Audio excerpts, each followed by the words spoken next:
Welcome back to Gooner Fanzine TV after what was a lacklustre performance against relegation fodder Aston Villa, but we still managed to lose 1-0 in the same week that we beat Liverpool and Man City, so only Arsenal could ever achieve that. And I'm joined by Dan and Mountney to go through the player ratings, which I'm sure are going to be quite low. Dan, let's kick off with a bugbear of yours, Sead Kolasinac. Well, you'd be correct in about low player ratings. I gave Kolasinac a 1. It's just not good enough. Not good enough. Been there for 3 years now, and it's just been a string of poor performances. Doesn't look comfortable on the ball, doesn't defend very well, and if you can't do that in Arteta's Arsenal, you're just not going to thrive, and you're not going to get anywhere, basically. So, I think it's time for him to move on, and hopefully we can drum up some interest from somewhere. Maybe people who haven't watched the Premier League this season, or over the past 3 years, in fact, just get him gone because he's not good enough. So a 1 for him. Right, so a 1 for Kolasinac. I can only see this score being not much higher. Let's move on to Cedric Soares, your least favourite new signing. Well, it's not any higher at all, Serge. It's still a 1. Obviously signed in January and has now somehow earned himself a 4-year deal. There's hope for anybody. I said it in the reaction video, in his time at Southampton, he never stood out to me as a player who can make a step up to a higher level, which he's obviously playing at now. And he just proved tonight he's not good enough. He wasn't very good defensively, and he put in 11 crosses with 0% accuracy. He didn't find a single Arsenal player in 11 crosses, which shows you how poor he is. As I say, he's got himself a 4-year deal. I'm not entirely sure how, but it looks like we're going to be lumbered with another bang average player, as seems to be the case over the past few years. Whether that's down to the recruitment, looks like it. I wrote extensively about that a few weeks back, and you can go on the online Gooner and read that now. But he seems like one of these agent signings who's not really been scouted properly, and as I say, isn't at the required level. So a 1 for him. Well, I can sense a theme coming here. So let's move on to another midfielder. We'll talk about Lucas Torreira, who I think in this formation, which we're probably going to discuss about, looked a little bit out of sorts. But did he get a higher rating than a 1? Of course he didn't. He got a 1. Obviously came off at half-time, but he was just so poor in the first half. Gave the ball away time and time again, just couldn't get us moving forward. But as we discussed in the reaction video, I don't think he particularly suits the 2-man midfield system where you need 2 players who are willing to go forward and be more aggressive in their passing and their play. We know he's a bit of a midfield destroyer. He likes to get stuck in and win the ball back. But yeah, he's just not going to work in that 2-man midfield system. I'm by no means saying I think he's a bad player and shouldn't be at Arsenal. I think he's got the required level, he's got the quality that's needed, but it's just not going to work in that system. There's obviously a big chance for him as well to stake a claim ahead of the cup final, and he's certainly not done that. So yeah, 1 for him. Yeah, because he's got quite a bad discipline record that I noticed. I mean, he got his 7th yellow card of the season today, which 1 in 4 games getting a yellow card. It's quite impressive for someone who doesn't play as frequently as his number. Yeah, but you'd expect that from a player like him. His role is to get stuck in and break up play, and obviously that comes at the risk of making fouls and getting booked. So yeah, I'm not too surprised about that. Well, a player that came back from a booking, we've got Eddie Nketiah. He came back fresh from his 3-game ban. How did he look today to you? Well, slightly better than the other 3. You got a 2. Hey, we're 100% improved. I mean, 4 players have got a combined rating of 5, which says it all.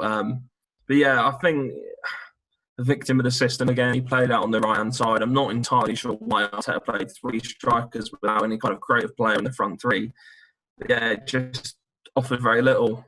He hit the post with that header, which was probably a bit unlucky, but yeah, not good enough. And not entirely sure why he was playing as a right winger, to be honest. So yeah, maybe Arteta can come in for some criticism for that. I'm sure we'll come on to him later. But yeah, 2 for Nketiah.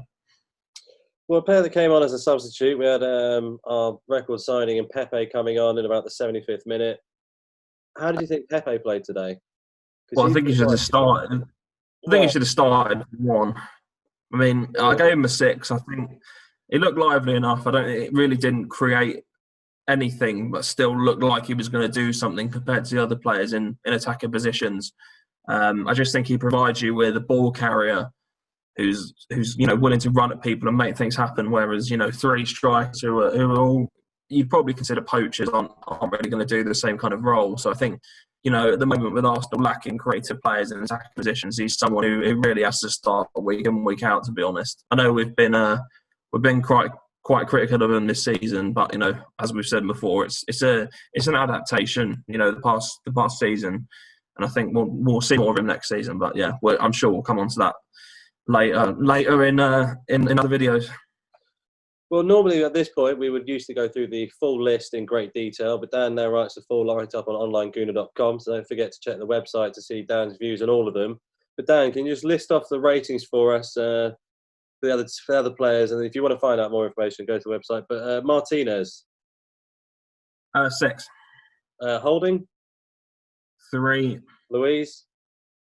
5. Ceballos. 6.5. Man of the match, but says it all. Saka 4.5. Laka. 2. Alba. 2. And did you rate the subs? So let's say Tierney.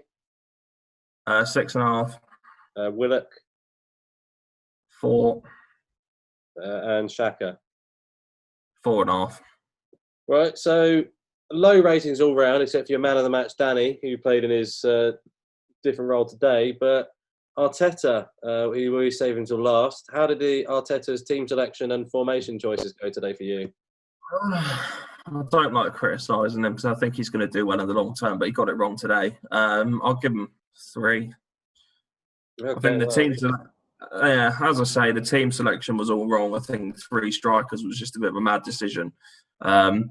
I understand, you know, he's definitely got one eye on the cup final and he's trying to rotate and keep some players fresh while giving others minutes. But, you know, there was still, if we'd have won tonight, there would have been two chances to get into the Europa League, and we've now lost one of those opportunities because of defeat tonight. So, yeah, I think you got the team selection wrong. You just about straight to 3. I think the substitutes did kind of liven us up a little bit. But then again, you question, you know, why didn't the likes of Pepe, Xhaka and Tierney start? So, yeah, 3 for Arteta, not good. But I've still got faith in him, and I think long term he'll do good things for Arsenal. Well, you never know. He could have just been kept up all night from drunken phone calls from Pep complaining about beating him on the weekend. So don't get me started on Pep. Pep gets a 0. Well, that's all from us this week. We'll obviously be back for the following and final Premier League game of the season against Watford. I mean, Dan, obviously we said in the reaction video, Arteta is going to put a stronger team out for Chelsea. Have you got any suggestions from your tactical view of how we should approach the Watford game? Well, I think stick with the system for one, but don't play 3 strikers. I'd like to see people like Nelson maybe start, you know, give Willock an opportunity to impress. I'd definitely rotate the team a little bit. Although I do think Glenn's suggestion in the reaction video of, you know, going with our strongest team and thumping Watford and, you know, getting the confidence up ahead of the FA Cup final might not be the worst idea. But then, you know, if, God forbid, you know, the likes of Aubameyang was to get injured, or other key players, you know, Ceballos, Tierney, someone like that was to get injured, it's going to cause us problems. So I think it's a bit of a conundrum that Arteta's obviously got to work out, so we'll just have to wait and see. But I'd personally go with a weaker team. Well, we've got 10 days and 2 games left, so it's all to play for.